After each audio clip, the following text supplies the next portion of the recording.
ఇక మనం ఈ విషయానికి వచ్చినట్లయితే యాంకర్ శివజ్యోతి గారు మనకు సోషల్ మీడియాలో మనం చూసిన వైరల్ నుండి వీడియోను కూడా చూసాం.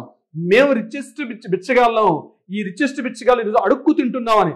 అడుక్కు తినే భావన ఉంటే క్షేత్రానికి వెళ్లాల్సిన అవసరం లేదు. అవును, ప్రతి ఒక్కరూ అడుక్కున్నవాడే. స్వామివారి ముందు మోకరు లేకొని స్వామివారి ముందు ఇచ్చి ప్రతి బియ్యపు గింజను కూడా అడుక్కు తింటాం. మీరైనా నేనైనా ప్రతి భక్తుడు అలాంటి భావనతోటే ఉంటాడు. అడుక్కు తినే భావన బయటతో తప్పేమో గానీ, అవును అక్కడ పెట్టిన ప్రసాదం 2 చేతులతో పట్టుకొని మనం అడుక్కు తిని తింటాం. ఎందుకంటే అది ప్రసాదం. మనం ఇంట్లో వండుకుంటే అది వంట వార్పు చేసేది, కానీ ఒకసారి స్వామివారికి ఆరగింపు చేసి ఆయనకు ఒకసారి నివేదన చేసి ఆ నివేదన బయటకు వస్తే దాన్ని ప్రసాదం అంటాం. ఆ ప్రసాదం తప్పనిసరిగా అడుక్కునే తింటాం మేము. ఇక్కడ రిచెస్ట్ అనే పదం, అడుక్కు తినే 2 పదాలు చాలా మంది మనోభావాలు దెబ్బతున్నాయి.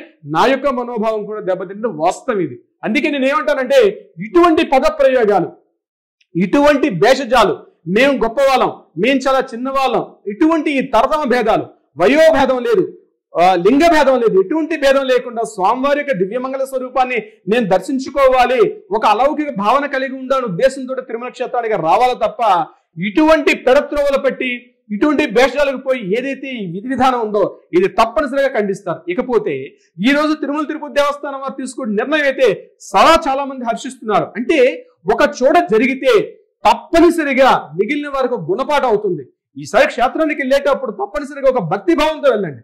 ఏదో ఊటీకో కొడైకెనాల్కో మీ ఇతర హిల్ స్టేషన్స్ వెళ్ళినట్టుగా తిరుమల క్షేత్రానికి అలాంటి ఉద్దేశంతో వెళ్ళవద్దు. భక్తితోటి, సాధారణ దుస్తులతోటి, సంప్రదాయ దుస్తులతోటి, సంప్రదాయ భావనతోటి, భక్తి భావనతో ఉంటే క్షేత్రానికి రండి తప్ప ఇటువంటి పెడపోకడలు పోతా ఉంటూ మాత్రం తప్పనిసరిగా క్షేత్రానికి వెళ్ళొద్దు. ఈరోజు తిరుమల తిరుపతి తీసుకున్నటువంటి ఏదైతే నిర్ణయం ఉందో ఖచ్చితంగా అందరం కూడా ఆహ్వానించదగ్గదే.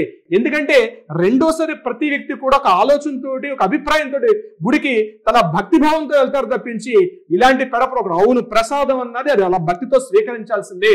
అది ఏమిచ్చినా ప్రసాదమే.